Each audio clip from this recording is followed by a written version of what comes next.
warkirada guriga saddex bilood ku daba silcayay maadii keent ku qoqon ku dhaaxiye naarta taadan ana dhawaaq suuqa dhixiisa ma lagu dawgalay danaga daaqilada kirada bisha damana ku siina maanta ma hayne xal sanaaris warkiilooya jaan sida loo ibsado waa taqaanaa ma meesha ku nooshay kirada bixinad garan laade ku geey feedha fiid meer taalihi naarta maanta iyaga sida anigii baa bicirti xawaash siga hayo wali bil dhagtaada waan ka jiidilahay suuqa war maanta kaama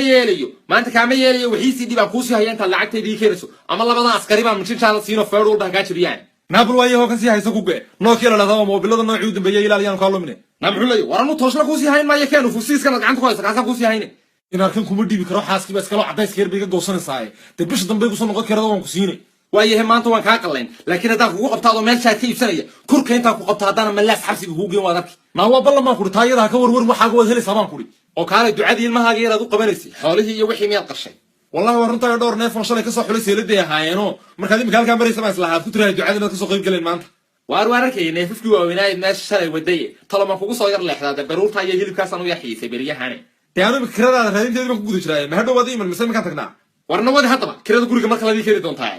bas tay nakii caadaba iminkaan tegaynaaye hadhow man kirada iyo wax ku raadinay